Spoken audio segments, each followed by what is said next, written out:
Okay, Joe is here to talk about something near and dear to his heart, and that's a very impressive book. Joe, take it away. Okay, so there are two things I want to talk about. The first is, as you can see, we could talk about this thing forever.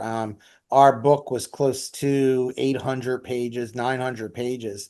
And then we had so many case examples that they made us take the case examples out and put in a supplementary learning package for how to deal with your supervisee. And this book covers whether you have oppositional defiant Right. clients, whether you have suicidal clients, whether you have autistic clients, whether you have clients with ADHD, all of that is covered. It's titled The Big Book of Behavior-Analytic Supervision. I think that might be the old title. I think they might have I switched think it it might to, be slightly older. Yeah.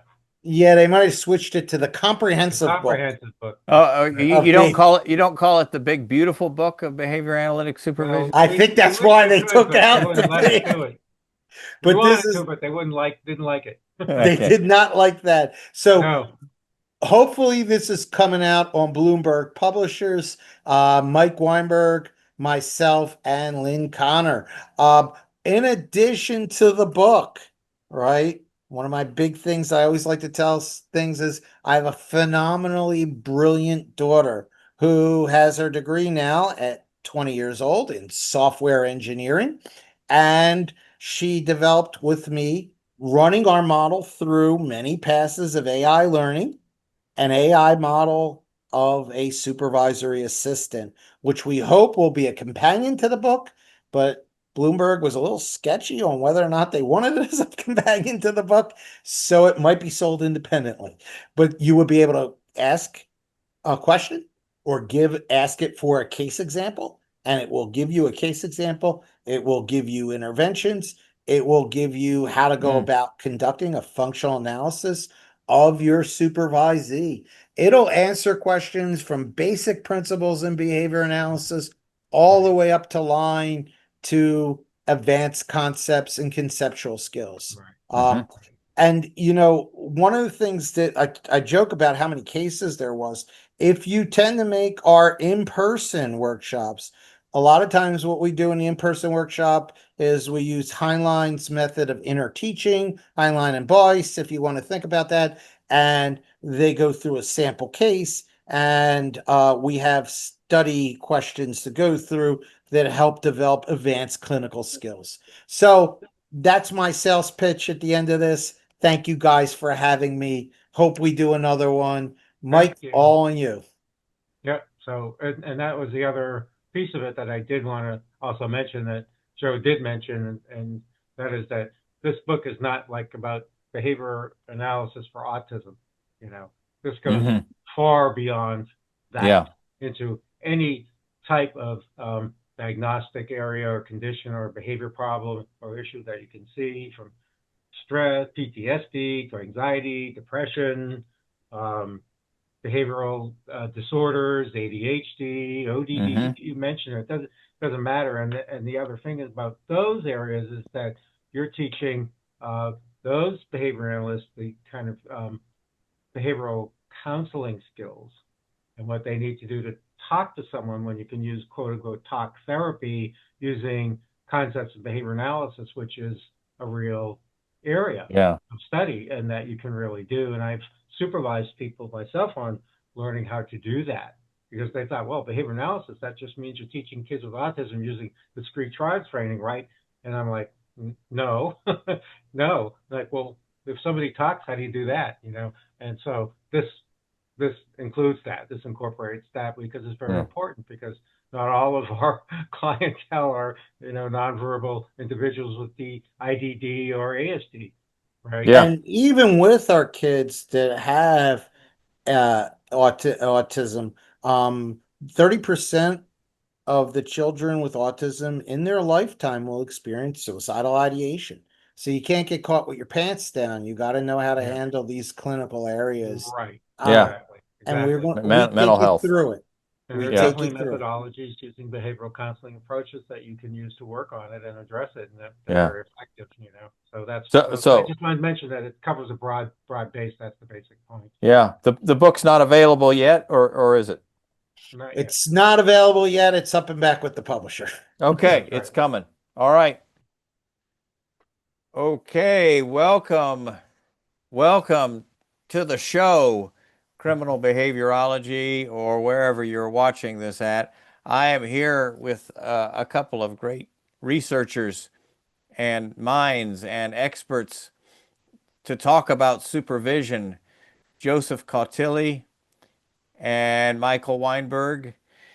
And actually, if we've done a few things together before, but if you want to say anything about your expertise and your interest, we're talking about supervision in different categories, either for behavior analysts to accrue hours to become certified, board certified behavior analyst after accruing the hours and once you're already credentialed, and maybe even in other clinical fields, the magic of supervision. So, Joe, what do you want to say? Welcome here, and tell us what you want to say. Thanks for having me, Tim. I'm really glad to be here. I wanted to lay out our model of behavior analytics supervision and the influences on that model. I know for me that as an academic and also as someone who owns a clinic in behavior analysis, that supervision has sort of just jumped onto the stage for a lot of people in a very confusing and haphazard way. It seems they're unaware of the tradition of behavior analytic supervision. So I've presented a couple of times on the history of behavior analytic supervision, taking things all the way back to Krumboltz's 67 model, which was the first proto model of behavior analytic supervision, and then slowly moving over time to the first full model, which was, of course, Delaney in 69 and 72, which was an acquisition model. Levine's model, which was to take Delaney was kind of like a person that did a lot of simulation training. Levine took his training right into the clinic itself and working with clients, and then moving on from those acquisition models to more acquisition and maintenance models like you had with Hosford, and also Strassel and Jacobson's model, where they looked at problematic patterns of supervisory behavior. And so we kind of absorbed all those. And then we started looking at the developmental models of behavior analytic supervision. I think the first interest there was Callahan's model for functional analytic psychotherapy supervision, which draws a little bit on what you do in session and in session reinforcement in Callahan's model and interpersonal behavior, but builds on Bob Kohlenberg and Mavis Sai's work, where they talk about the development of self from a behavior analytic perspective. And so they talk about the development of self as an emerging response class where you're developing a resting state of I from the infant saying, baby want candy, baby want choy, baby want rattle, and enough of that being reinforced to an I want class emerging, and then other classes merging I see, I hear, I feel, I think. And the real end product for us is what makes a person say, I am a behavior analyst. Where is that resting sense of I? And we think within our model, we've kind of laid that out. And then to take it into a model where we're not just looking at the development of the supervisee, but also what happens, what you should do at different stages of that development. And so we pulled on the work of Bijou and Beer, and eventually that led us to adapting an overall model of supervision that provides for an acquisition supervision, a maintenance supervision, and a restorative supervision. And with that, I'm going to talk it over to my friend Mike, who's going to talk a little bit more about why he's on board with this and what he believes. Right. So, well, if you're looking for right now for, my background is been for the last 40 years of practice in behavior analysis, but also psychology. Um, like Joe, we're both psychologists and behavior analysts, and really look at um, supervision as our topic here through that lens of that. We're not restricting it purely to the behavior analytic, model. However, um, that is our focus, but we take with it a lot of our experience and training as psychologists Hmm. because that predates behavior analysis and has a lot more history of um, conducting it. And I've also been a supervisor for many psychology interns as well. Hmm. I can't speak for Joe, but and I've had many who've trained with me for their psychology licensure and an approved internship program, which we had through uh, Devereaux Foundation actually, and other places. But so I take that piece with me, those models and those ideas, and also apply it to uh, how to supervise behavior analysts because it's not just about, as I believe Joe's alluding to, just writing a behavior plan and implementing it. There are many more components to it, and how you train somebody who's an entry level person, what are the acquisition skills, and from there, once they do have their credential or a license or whatever they may have it in terms of behavioral interventions for different populations, uh, how do you work on teaching that person the best skills they could have, such as case formulation, which is critical to the process, and they need to learn how to do that. They don't necessarily get that in the behavior analysis programs, the BCSs and other programs out there. I don't know that they're doing that so much, and that's really important once they get their Hmm. credential. They should learn it beforehand with their supervisor, one hopes. If they don't get that and they're not there with it because they're learning just the rudimentary skills of how to do a functional assessment, how to develop a behavior plan, um, how to implement it, how to take data, doesn't give them other soft skills that they're going to need.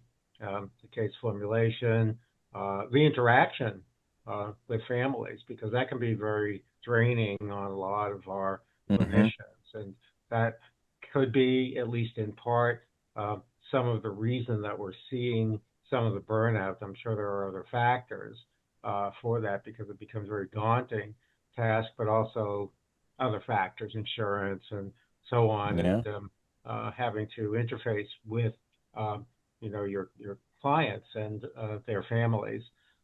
So the approaches I take are based upon the models that we're looking at, how to train the supervisee, how to work with developing higher level skills for those who are already credentialed, and then working on trying to prevent the burnout to start with if we can do that. And for those who are what's called a restorative model, and looking at how do we get them back online and back into um, being motivated and interested in doing what they're doing. So those are just that's just the basic overview of it, and my experience in doing supervision um, with many individuals, and including currently still doing supervision for trainees who are pursuing their behavior analysis credential.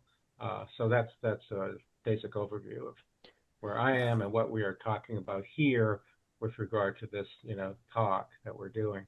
I can tell you from my experience on the side of it, to accrue the hours to become a BCBA, it became like a game. I knew about the part about filling out the tracker, and Right. and then the group supervision, and we met at a coffee shop or a coffee shop where they had beer or whatever we were doing. They fired Right. the first guy we had, and then we had another guy, and he quit, and then we were told not to get supervision from him, so we met in Oh, secret at the coffee shop where they had beer to accrue the hours and then talk about our my. Mhm. cases.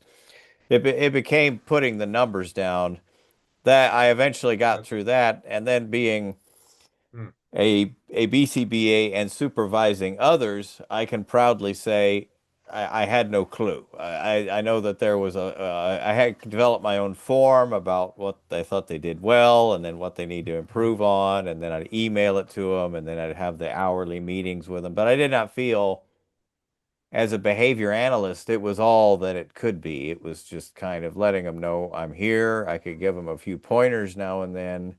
I Yeah. could learn about what's going on and how they felt about things, but it didn't have the precision that I Right. thought we were supposed to be having. So that's my experience with Mhm. supervision, I can say. Hmm. Well, and I think that that's the supervision a lot of people have, and I think that that's a real failure of behavior analytic programs. Um, there Yeah. is a vast contribution of behaviorists to the area of and the topic of clinical supervision. It Hmm. started in the counseling psych literature back in the 60s, where there were just a lot of behaviorists working. And that, unfortunately, these models got developed. They were put out there. Um, each revision of the model has contributed something greatly to it. And then it all kind of like disappeared and people went to just train specific skills and they converted the supervisor to a trainer. And when we talk about supervision in the acquisition sense, there's not too much of a problem with having done that. When we talk about supervision as a more advanced process, um, I think that it's very lacking and it's actually kind of a sad thing because Mhm. it's really that case formulation. It's those advanced clinical skills that get lost. It's how do you conceptualize your supervisee? How do you look at them from a behavior analytic perspective and create a growth formulation? And none of this is new in that sense. Volpe put out his first book on behavior analytic case formulation in 85. So the method of case formulation is not new. Most recent, I think that Sturmy put out a book, even Callahan out a book on it from, well, he put an article out on it from a functional analytic psychotherapy perspective, but Sturmy from a behavioral perspective in general put out a book on case formulation and how to Yeah. formulate. And I think that when we get to talking about the specifics of our model, that is the guiding point of our model.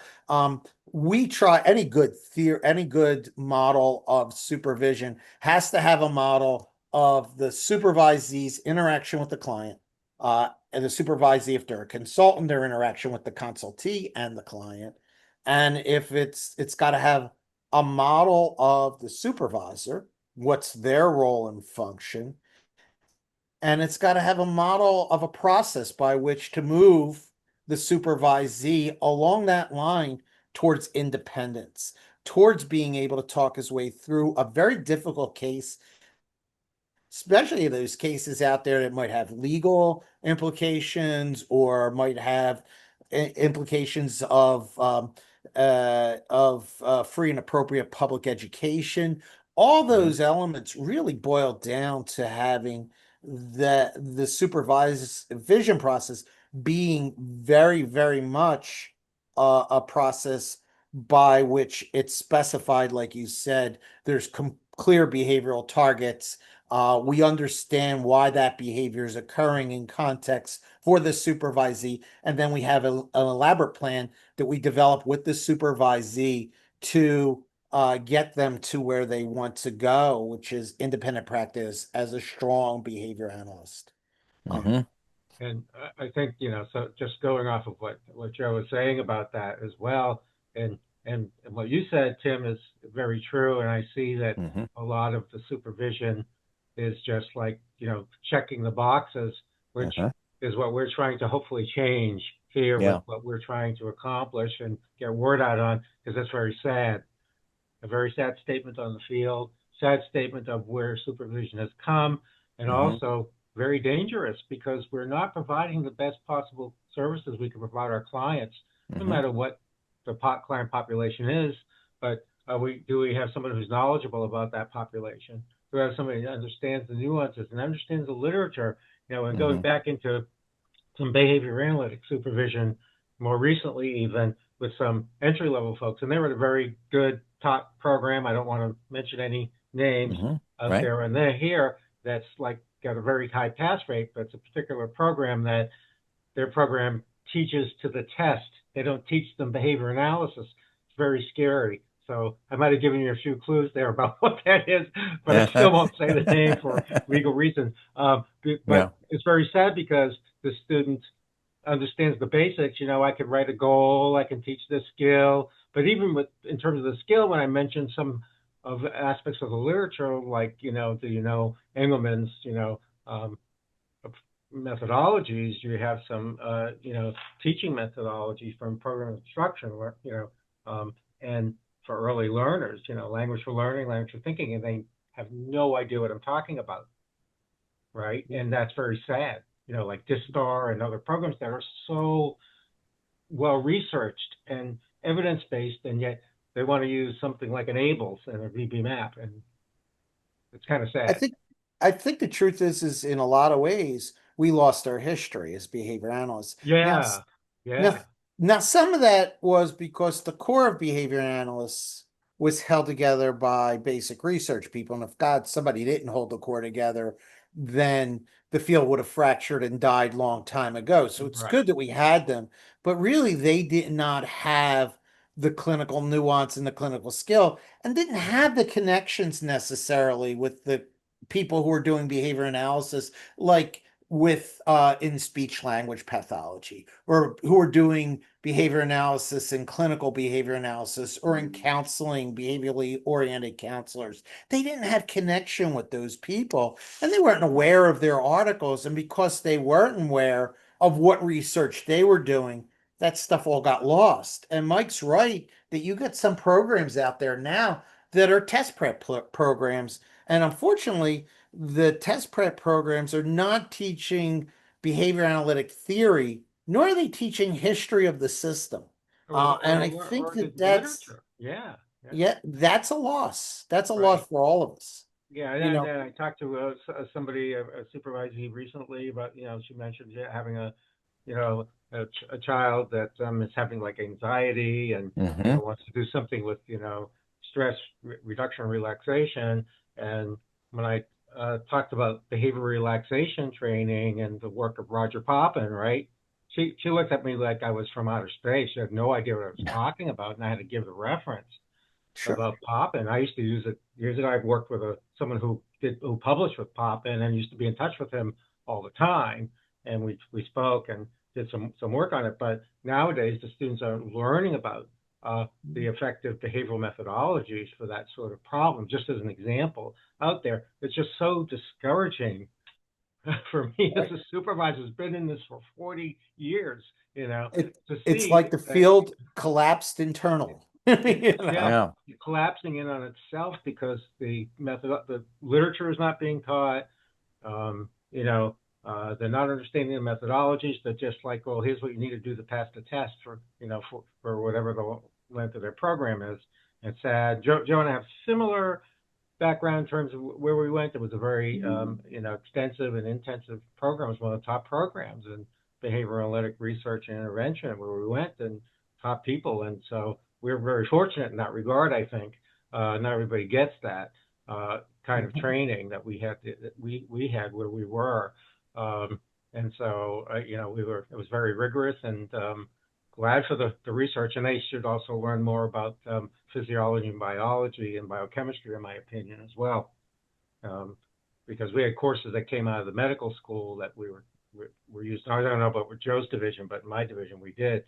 Uh, but, but behavior analysts should also have some at least understanding or appreciation for that, and also to know what they don't know, so that they're not engaging in hubris. And I see a lot of hubris that goes on as well with this, meaning that they tend to over estimate or think about what they can do with a behavioral intervention. When you have somebody with a medical issue going on, or they're toxic on a medication, and they don't understand that, they're going to put them on a restrictive behavior plan and don't understand. No, no, no, that's not what you do.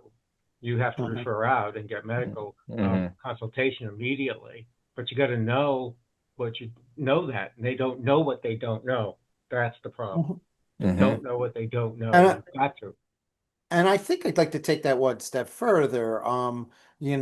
When you look at behavior analysis itself, when we used to do our functional assessments, we used to do setting events and history effects, and we used to look at one of the elements of setting events was, medical and physiological factors. And I don't Yeah. think people are doing that anymore. And what you No, get, go ahead, I'm no. sorry. Yeah, no, I'm saying I agree with you. Yeah, Yeah. and what you get is people recreating the wheel. For example, we were a field born in trauma. I like to tell people when they tell things like, "Oh, behavior analysts need to become trauma informed." Well, we got started with Watson clapping together a bell and two metal sticks to scare the shit out of a kid, right? To Hmm. build phobias. We Exactly. started in trauma. We That's have right. models. Right. That's why people start saying punishment has negative side effects because that's part of the learning history and we are history informed when we do these things. Now, trauma informed care itself, there was just a meta analysis on that where they found that 19 of the 27 studies found absolutely no added effect for trauma informed, right? And there's a reason for that because, Yeah. when 2001, the country was traumatized, the planes went into the tower, everybody said, hey, what can we do? And so they pulled in trauma informed care. And what did they do? They took some stuff from the cognitive field, some stuff from the behavior analysts, but they also grabbed this stuff that was repackaged psychoanalysis that never worked before, probably won't work again. They repackaged a lot of that Right. courage to heal stuff. And those studies really weren't additive. They really weren't focused enough to get us in the direction we want to go. But all of us know to take a history, and all of us know if I said to you, Johnny's afraid to go in the pool, you might create some gradual exposure program to get Johnny in the pool. If I said to you, the history is Johnny was in the pool and his friend Timmy tried to drown him. Tim, you're evil. Why would you do that? I don't Yeah, yeah. know, You're but telling on me. What'd you you do know, that for now? yeah, we might say, okay, let's create some rules so he feels safe, so that he knows Timmy's not going to drown him. Maybe I'll go in the pool with him during this gradual exposure so that the other kids are away. Maybe I'll get him playing with some good kids and use my rewards that way. So my gradual exposure program expands. I'm still using gradual exposure, but I'm doing it with a little information that, okay, he had a bad incident with this. And I think that that's really what's kind of, Yeah. we've lost those elements We lost it. of You can't find our it. case Yeah. formulation. Go Yeah. ahead, Yeah. Mike. I did a recent search on Volpe systematic desensitization, and I can't find it anywhere. Uh-huh. It's gone. I don't know what happened to it, but I mean, he was actually at the psychiatric hospital affiliated with our university Sure, he back went to when Pepperdine after Joe yeah, Volpe. yeah, he was at Epi, and we He was used to at go Epi up for a there, while. and we went up there and heard him speak when I was in back in grad school, and he was still there at the time at Epi. Yeah, uh-huh, right. If you remember those days, Joe, I'm sure you Yeah. do. Yeah. Yeah, Joe, it goes to our earlier podcast about ABA and schizophrenia because Mhm. I was teach on the class that I taught on psychiatric care. The students were like, I never heard about this, that ABA had anything to do with treating schizophrenia. wow, wow, yeah. So you can't find it. I don't know if it's pulled down from the literature and why it's not there, but it's really the major approach to My friend addressing Steve Wong would be trauma, heartbroken PTSD. because he did a lot of work in that. Go ahead. Yeah. So yeah, I mean that's the major approach. That's still evidence based to this day, and you can't find Hmm. references to it. It's really sad. Yeah. Hmm. Let me ask either one of you gentlemen, what makes for quality supervision, and what evidence do you have for the superiority of one kind of supervision versus another? Well, there's an argument, oh, behavior analysts haven't done supervision and conducted research on it. But I like to kind of dismiss that a little bit. There's a lot of research that was done on behavior analytic supervision in the 70s and the 80s. Um, Mostly acquisition supervision. And you can go back with that. So I alluded to Delaney's model before. Um, Delaney was working in the 60s, and he was working on, so he was a follower of Skinner's verbal behavior, and he was talking about tacting of response leads. And he worked mainly in simulation, Delaney. And one of the things that he did that was interesting is he would put on a videotape for the students in his counseling lab class. That was the interesting thing about after Crumboltz, they created counseling labs so that the students would actually practice these at the university before the skills, before going out into the counseling clinic. So you would do the university counseling lab, and then you would either do the clinic in the university or you would do a clinic in the community. And so his was basically a simulation kind of training, and he had his students tacting response leads. And at the same time, there was a behavioral humanist group run by Ivy, and they were looking at task analyzing counselor communication. So um, uh, they talked about things like reflection of feeling, reflection of content. They weren't as technical as Delaney, who was looking at tacting of response leads, tacting of discrepancies, tacting of content.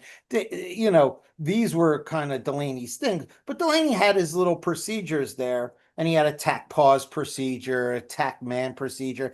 The tack pause procedure he used to use to get people to identify controlling variables. So what does that look like? Well, Mike, if I said to you, you look angry, and then I just pause, you might tell me some of the reasons or some of the controlling factors that made you angry. Just got in an argument with Joe. He just kept talking and talking, wouldn't let me talk at all. And I felt frustrated, right? And so what we get there is some antecedents that led up to the current anger, right? So that's what he was doing. That got renamed a little bit by Ivy in the 60s when they were coming. Their labs were working on kind of very similar stuff at the same time. Ivy was more a humanist who wanted to use behaviorism. Ivy started calling those things reflection of feeling. Well, Ivy had 150 studies by 1978 done on his what was called micro skills training of counselor performance. And these were specific skills. You had a massive number of skills that were trained, not very different from Delaney, probably less technically accurate. Ivy would call it reflecting of feelings, but that's not really what you're doing. The kid doesn't, if your client gets mad, you don't get mad at them. You don't echo their madness, right? There's no real reflection there. What you are is labeling. It's a tact. And you're saying you look angry, right? Now, most of the time, that's not a problem between the two labs. You had very, very similar and consistent stuff, but there were some things done in the trainings that Delaney had worked out, which was that he would talk about antecedents. He called them practice indicators so people could know what you're looking for before you react. And then he would he would sensitize his people to the payoff of having done it, the reinforcer. So the idea is if I do this tactive response lead, if the person looks angry and I say, you look angry, and then the expected outcome for that would be that they might tell me some of the reasons or some of the things that got them angry, some of the controlling variables, right? So we would get an idea of that, and that would reinforce the use of that tacting of a response lead, right? So that you would set it up so that they knew what they were looking for so that they could find a reinforcer. If the counselor is motivated to get him to talk about controlling variables, and he does talk about controlling variables, it's kind of like a small win. And so that is a reinforcing moment, right? And so we had those kinds of ideas. What makes a good supervisor is a supervisor who has a model of a supervisor, right? We know that from Delaney, has a model of the supervisee, a developmental model to help the supervisee get specific cusp skills that will open up cusp for them so that they develop better.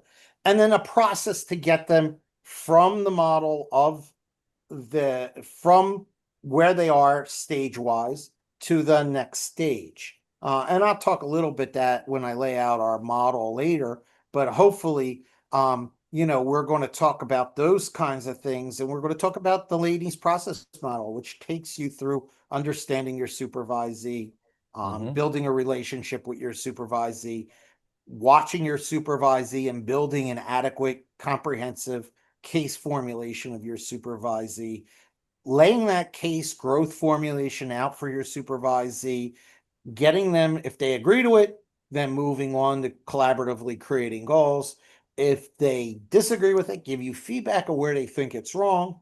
Once you got those goals, going to developing interventions based to get them from one area to the next, and then a process by evaluating and saying goodbye to the supervisee once you've helped them as far as you can get them along the path. Does that make Mm-hmm. sense?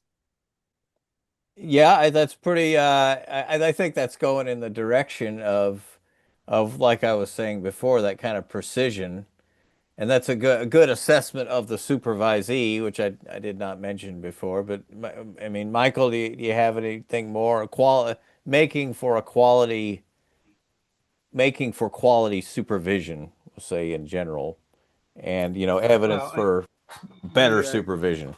yeah. And it starts with the relationship Mm-hmm. supervisee, and you have to establish that. I'm a big proponent of relationship, um, and I like to use that term, and I don't like the term rapport. I can have Mm-hmm. a rapport with my neighbor down the street. Mm-hmm. It's not the same. It's not the same as a relationship with your supervisee. Same thing with your clients as well.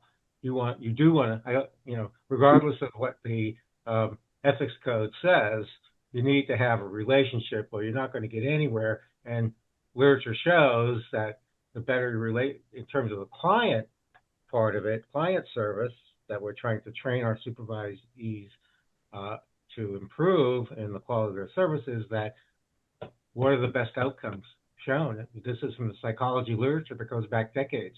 It's when you have better relationships with your client. That's when Mm-hmm. you get better outcomes. And you have to have the same thing with your supervisee, or it's not going to Mm-hmm. be effective. And again, this is not opposed to behavior analytic thinking. I like what Mike's saying there because this was back in Delaney's model back in 69. He was saying you have to have a genuine human relationship. Now, the one thing I would add is that relationship changes over time. It's different in maintenance supervision than it is in just like with your children. It's different when they're very young to when they're teens. Your relationship nature changes, right? But if you look back in the 60s, you have articles written as the behavior therapist as a reinforcement machine. And they're talking about how behavior therapists need to have high rates of reinforcement with new supervisees, new clients. The same thing's true with new supervisees. You have to have high rates of reinforcement if they're in that acquisition model, right? If they're at that basic sensory motor stage where, the world's overwhelming. But when they get to that advanced verbal stage, it's like, you don't with your 16-year-old praise them for putting their shoes on unless they haven't done it in a long time. You know what I'm saying? You sort of don't do that. And so we talk more about a collaborative set when we talk about relationships at the advanced supervisory stage, formulating a collaborative set. And in the restorative model, we talk about how to induce a collaborative set. And a lot of that comes from the literature on behavioral couples therapy by integrated behavioral couples therapy by Neil Jacobson and Andy Christensen. Those are all information that comes out of there is what if you can't get that collaborative set going? What can you do? Well, you could talk about turning the problem into an it, you know, giving your learning history and giving their learning history and how to block, right? You see this with in couples therapy all the time. The husband says something, the wife doesn't like it, so she starts to yell at him. He shuts down, and so now she's getting no social reinforcement at all, and you start to see an extinction burst happen. Well, as she gets angrier and angrier and louder, he shuts down more and more because he finds that more and more aversive. It's a punishing factor for him. So just because they are who they are, right? And nature conspires against them with these learning processes. He's shutting down more, she's escalating more. And you want to be aware of that as a process. That's turning the process into an it. It happens to both of us this way. And that can induce a better relationship. We talk a lot in our book about relational repair skills. The need for assertiveness in the relationship. Volpe, who we've mentioned before, in his respondent conditioning model, talked about systematic desensitization as one way of dealing with anxiety. But his other method for dealing with anxiety, which has gotten a ton of research over the years, has been assertiveness training, right? And assertiveness training, making those I statements. There's considerable amount of meta-analytic studies, mostly with nursing students and nurses, that falls into that model of a counter conditioning model or developmental model, if you're taking the development of self, that the more assertive nurses learn to become, and this seems to happen across culture, right? The more identified with their profession they become, the less likely they are to burn out, the less likely they are to have frustration over work itself. So assertiveness training has a lot of payoff, not just in reducing the respondent behavior of anxiety, but also frustration and anger. And with that, I just toss it back to Mike. Right. Yeah. So, Wow, that's a lot to get tossed back to you, Mike. yeah, it's a lot. No, well, it all goes back to really that relationship building. I mean, Skinner talked about this many decades ago as well, that unless you can establish yourself as a conditioned Hmm. positive reinforcer with the client, you're not going to get anywhere. Nowadays, it's called pairing. We have somebody we all know, I think, who did her dissertation on this and demonstrated that unless you have the pairing, in other words, the therapist establishing themselves, like for children, in that case, with children with autism, um, establishing yourself as a conditioned reinforcer, makes you much more effective than if you're not. It just seems to us like, breathing, you know, and talking, but to many maybe not so much. But we recognize the importance of that relationship, and that's just another way of saying establishing yourself as a condition reinforcer is one of the definitions. In fact, it was in the original task list that the BACB had put out back in 1997, that was the definition of having a relationship, as establishing oneself as a conditioned positive reinforcer. And that Hmm. we know that we're more effective when we do so. We've got to do that with our supervisees. Maybe you did that when you went up for beer. The supervision session was perhaps a way to help establish that. I don't know. That's one way to do it. I've met with supervisees in coffee shops, making sure we were not talking about somebody, and with others in earshot and that sort of thing, but just to have a chat and, have some coffee and something that was a positive reinforcer. But there are many other ways to go about it. Hmm. So I'm a very big proponent on it. Years ago, I did some research on people with reactive attachment disorder because of the abuse, neglect by their natural or biological parents, and we looked at really restoring how do you get that person to come back into living, and we had people with so-called catatonic schizophrenia Mm. who were in a corner, and that's what the psychiatrist said, but we used a behavioral approach to it, and really, I think we didn't cure catatonic schizophrenia because I don't think that's what it was to start with. It was just the person was purely petrified of everybody else.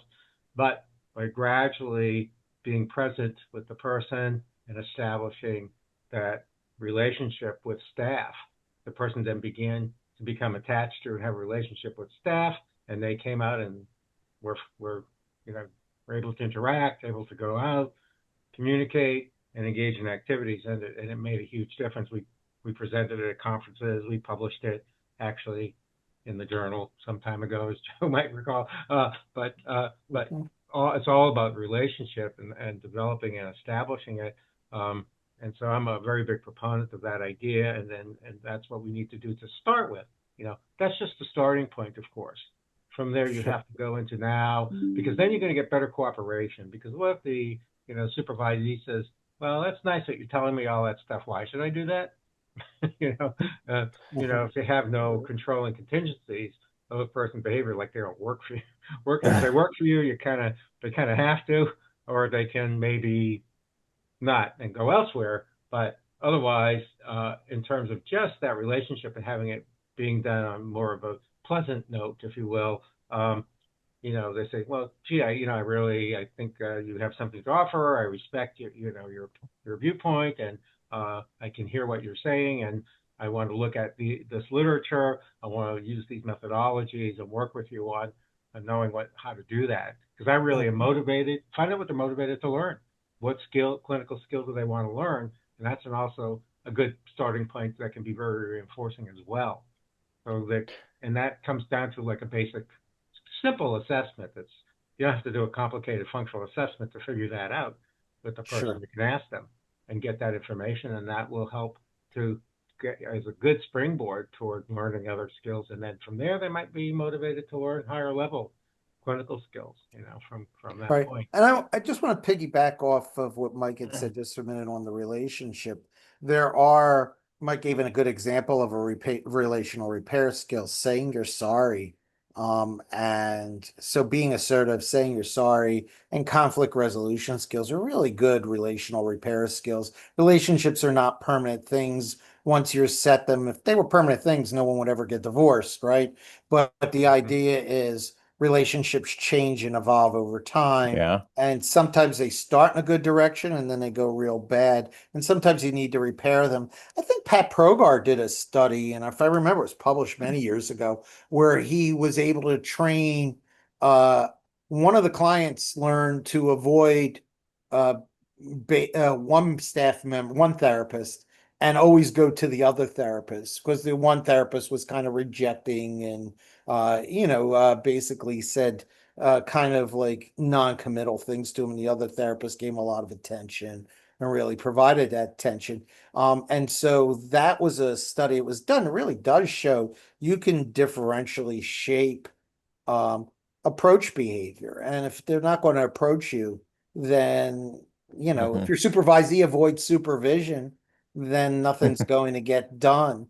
I like Mike's pickup on the idea of moving to, and that's our step two of our model, is the idea that's our addition to Delaney. Delaney did not have a step for basically doing a comprehensive functional analysis, a behavior chain analysis, and an integrated skills assessment. And he didn't really need to. Do you know why? Because he was teaching in a counseling psych program. He had a set curriculum.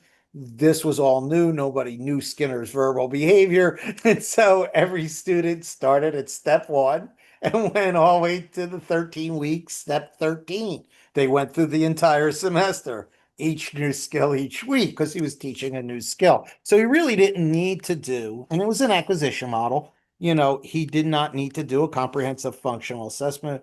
But, when you're talking about our model where you're out in the field and you're looking at therapists that keep making the same mistake over and over again, you want to think, and again, the idea is not new. Strassel and Jacobson in the 80s and 86 were talking about patterns of behavior of the supervisee and how to disrupt those patterns of behavior. So you went from the 70s, a pure acquisition model that was just built skills, to a model that says, no, no, sometimes our supervisees have things that block performance and we got to deal with those.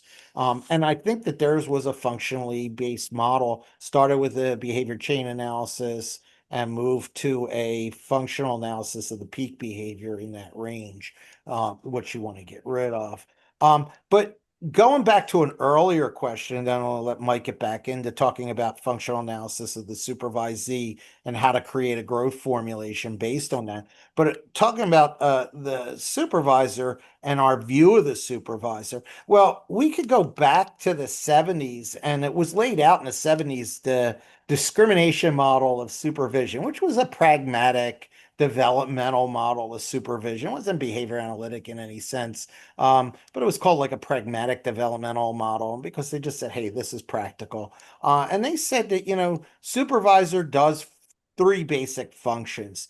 They called it teacher, they called it counselor, and they called it case consultant, but it's a little bit more detailed than that.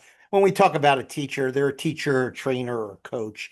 Any of those roles kind of fit into that teaching role from the old discrimination model. The counselor role, that's not doing psychotherapy with your supervisee or anything like that. That'd be insane. You don't do that. You're not there to deal with their deep emotional issues.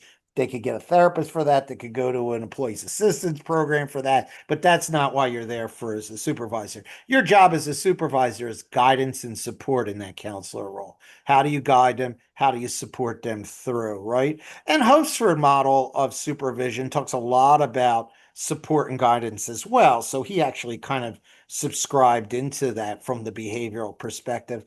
And then that third role for them was this case consultant, which is what you do with the difficult cases. They come into supervision and they bring you that case, right? I used to joke with my supervisees that there's rarely a behavior plan that survives the first time the child throws shit at them. It's kind of a take on what Sun Tzu used to say in The Art of War, which is it's rare the case that a plan survives first, a battle plan rarely survives first contact with the enemy, which is the first time something unexpected or crazy happens, they need someplace to turn to, right? And that's somebody who understands those principles, who understands how to apply those principles to complex cases, and that's where the supervisor is. Now, you say, oh, wow, that discrimination model, it sounds pretty comprehensive. It isn't. Like any other model, there's deficiencies that have come over the years that we've seen. For example, from the behavior analytics sense, in the OBM sense, Ellie Kasemi, she does a lot of stuff with OBM and leadership. And she really subscribes to the belief that the leadership role is the supervisor's role. Supervisors are leaders. And, we tend to subscribe to that for our model as well. We talk about Judy Kamaki's work. Judy Kamaki basically argued that a good supervisor is one that's aware of the contingencies operating on their supervisee in that given moment, right? She knows what the supervisee is experiencing, both as antecedents, what the function of their behavior is, and why they tried to do it that way. And then there's also Tom Oweni, who did the goal path model of supervisory leadership, of leadership for supervisors. And that's more from an organizational kind of perspective. But it doesn't even stop there. We know that supervisors in the real world have administrative roles that they play. And that goes all the way back to the 50s. That was Davies' work back in the 50s. And he said, yeah, supervisors sometimes have to say your paperwork stinks, or they have to sometimes say you need to do this differently. So there's an administrative role, which makes it like a gatekeeper kind of role. And then there are ecological roles for the supervisor. And I really think, unfortunately, those get downplayed. Supervisors, just by the ecology they function in, have a role to play in ensuring families get good care, ensuring that supervisees don't burn out, ensuring that the client gets wonderful services and gets services that are aimed at getting the client better. They have a role. They have an ecological role, supervisors, to the insurance companies, that the program's not ripping you off, taking your money, and not producing any kind of outcomes or results. They have an ecological role to the company itself. In other words, the people who've hired and employed them, to make sure that the right staff are winding up on the right cases and that there's no role confusion, right? And to help create a healthy work environment, right? That's part of that ecological role that they have. So we see that any good model of the supervisor has to understand that it's not just teacher, trainer, coach, counselor, and case consultant, but also leader, administrator, and these ecological roles of gatekeeper, making sure that proper kids are in the proper program. Those kinds of things are very important and need to be done as well. So it's a much more comprehensive view that we advocate of the supervisor. I will say, Joe and Mike too, when I was doing supervision, if I'd try and do anything right, it was to not cancel supervision appointments, to make sure that we always had the group. I didn't meet with beer, wasn't that good, but would have a group supervision in a place that was accessible. And if the people I was supervising, they would sometimes want me to go to a house to do supervision there on a particularly tough case or something of anything where it made them very easy to be supervised. That it Mm-hmm. wasn't a difficult thing to be supervised. Right. I wanted to do that, and if I was using the word rapport then, but I think it was to create a more likely opportunity to have positive reinforcement in the Mm-hmm. supervision Mm-hmm. process. Right. I think Yeah. Yeah. supervision itself sets the stage for good clinical outcomes, but only if they're not avoiding you, if they're not afraid to come to you, if they're not thinking, oh my God, I'm going to go to him and he's just going to complain my paperwork's not done on time. There Hmm. has to be more to the process than that. Does that make sense? Yeah. Yeah. Well, if it's a lot of jobs are like that, but if yeah, it's a lot of punitive stuff, then you have a lot of Mhm. avoidance. Right. And in some of these environments I've worked in, a lot of the behaviors among the staff were self-preservation. They wanted to document less because they got in trouble for bad documentation, or they knew someone that got fired and they really wanted to fire them over something else, but they used documentation as a means to get them in trouble, put them on a work improvement plan, and fire them. So what does that do? So, well, now we're going to write as little as possible, or just we'll write what we're told to write and nothing else. So it's this constant. It is the effect of punishment on the work setting. Nice Yeah. way to get the person to want to leave the field as well. Yeah, yeah, You Yeah. know, And that's a and good way to so drum people out of the field, I guess, I suppose. You yeah. don't want them in right. there. Yeah. Right. Mike, you used to do a lot of work with corrective supervisions. You've experienced that, right? Where Well, know, yeah, when I was with the organization we were with some time back, I was in that role because I was not only it was clinical leadership, but also it was administrative at the same time, which was not a not an enviable position to be in, you yeah, know. you're always the bad guy in that role. Yeah, you're the bad guy. You got that. To put Yeah. it simply, but kind of you have that kind of in your situation too as owner of a company. But you Yeah. know, Well, but I've always subscribed to the model that sometimes the best thing the system can do is tell the person you're just not right for this field that's or right. you're That's not always right been for this it. company. So Person for I've the never job, really person for the job, a job for the person. You know, right. that's the kind of issue that you always grapple with and say, well, are you the right person for this job? And then maybe you need to look at a different division or a different job elsewhere because it's not fitting into what we need for whatever the reason is. A lot of time it does have to do with those clerical types of matters, um, and just something that happened quite a long time ago. I can't recall the detail of it. I'd have to kind of rethink it a while. It was just somebody I was supervising, and he wanted to like contact a case manager over some issue with a client, and I forbid him to do it. I said, don't do it. So what did he do? He went and called the parent instead, and I was livid. I just wanted to fire the guy immediately. I said, I told you not to do that. Well, you told me not to call the case manager, not call the parent. Hmm.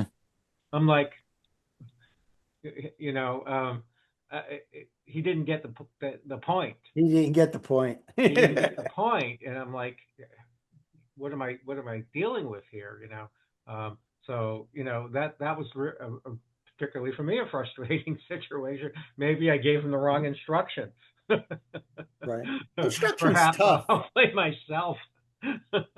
Instruction's tough, especially if you have no history with the person, because you never know how they're going to take it. I mean, you try to do things that are very behavioral. I know that Lynn does the in the workshop, she likes to do the fold the paper thing with people's Oh eyes yeah, we closed. did that one, right? Mhm. Yeah, That and came out interesting. Everybody had something different.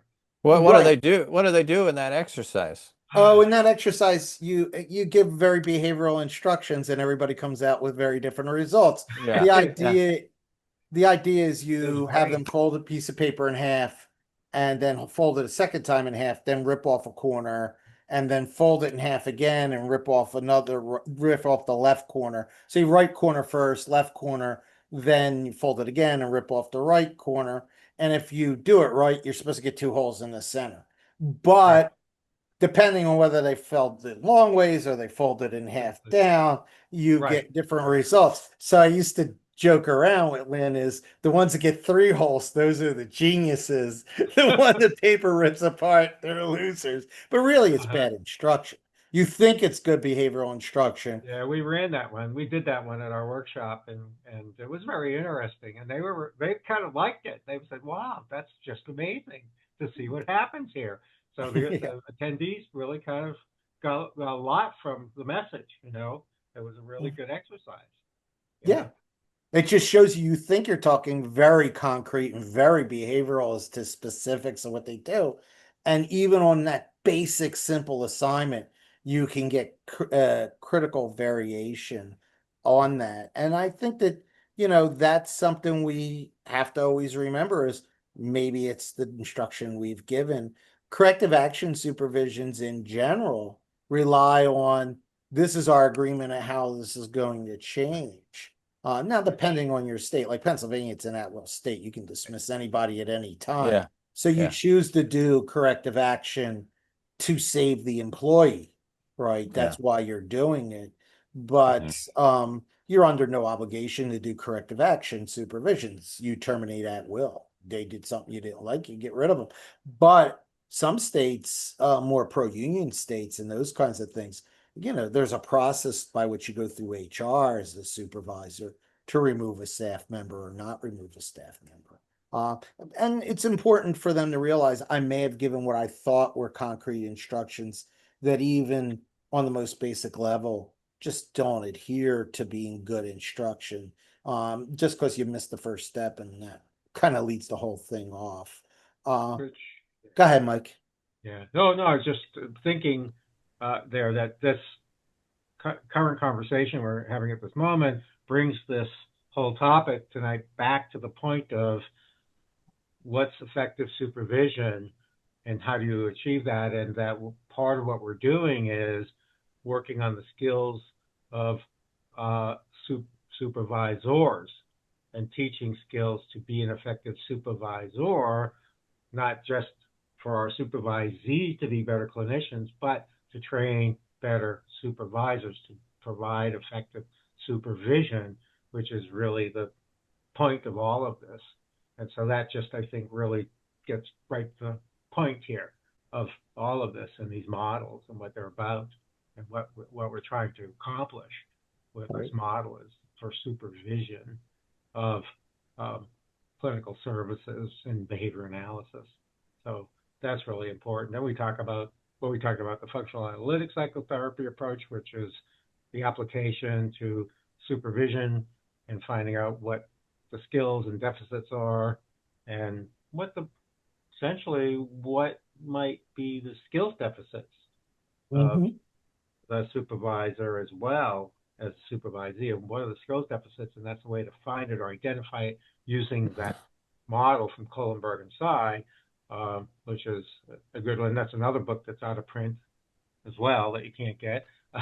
Some of us Mhm. have it on our shelves. I know I do, and still Yeah. use it. And then talking about CRBs, who's talking about that these days, Clinically right? relevant behavior. Yeah. Yeah, right. Clinically relevant behaviors, and we should be And talking on about. the supervisory end, I spent about 8 months with Bob Kohlenberg, 8 months to a year. I can't remember Mm, specifically. Learning functional analytics psychotherapy. We were doing it by phone supervision and those kinds of mm, things. And one of the focus was, well, how do you look at relevant history, and how do you then use that relevant history to predict your CRB1s, which are your problem behaviors occurring in session, and your CRB2s, which is your improvement occurring in session. And then how do you do a cognitive overlay so that they get when what their history is causing is problematic. Right. So just some thoughts along that And yeah, line. it's some way to address use that model for the supervision Mhm. process with your supervisee um, as well. And so that's the application of a lot of these models were from clinical models that are being applied to supervision. And that's another big, I think, theoretical leap that's going on here as well. Mhm. I think is unique to what we have to offer here that hopefully a lot of people will appreciate and see the utility of it. The other one is behavioral activation, right? And that one was designed or developed essentially as a behavioral approach to depression. Uh, but you can use it again in supervision as a way to get at some of the issues of supervision, some of the problems with some of the behaviors and skills going on of supervisees and supervisee practice, and to use the activation approach. It's kind of like developing a behavioral cusp, really, in terms Mhm. of identifying a skill and getting them to move along and move forward. And how do you reinforce that using behavioral activation? That's another model that can be applied to it. That's been around for some time now, actually. Yeah, we had a paper on that many years ago that we had published, uh, but you know, many have used it in clinical areas, but not in terms of supervision. Again, a unique application Well, there is a behavioral activation model of supervision, on supervision. Yeah, yeah, and I do kind of use elements of it when I do supervision. So one of the first things I do at stage one in the human develop genuine human relationship with your supervisee is one of the activities I do is create a behavioral activation plan. I call it a wellness plan, but it's completely based on the idea of tell me what you value. Let's do three items that are things that you find enjoyable, hedonic reinforcers that they can do during a week and put them on their schedule, and three items that are valued items that they want to work towards so that they can get their Hmm. growth in the field. Now, the purpose of that is very, very important in the restorative model of supervision because, well, first of all, prevents burnout, but there's enough evidence that burnout itself is a low grade depression. And there's a sad point about burnout, which is that burnout could become sort of reinforcing if left alone. In other words, if I'm the prickly bastard and everybody sort of laughs and acknowledges that, then I have no reason to stop being the prickly bastard. And if burning out gets me out of doing work, right? Because Yeah. people don't want to be bothered with me or come around me. And there's a CBT model on burnout that basically says that. Uh, The burnout could be escape maintained. skate Yeah. maintain, and absolutely. there's a CBT model that says that. Then, behavioral activation is the way to do it, to deal with it. But there's enough uh, meta-analytic evidence to show that burnout is actually a low-grade depression. It is no clinical difference between a mild to moderate depression and clinical burnout, right? Okay.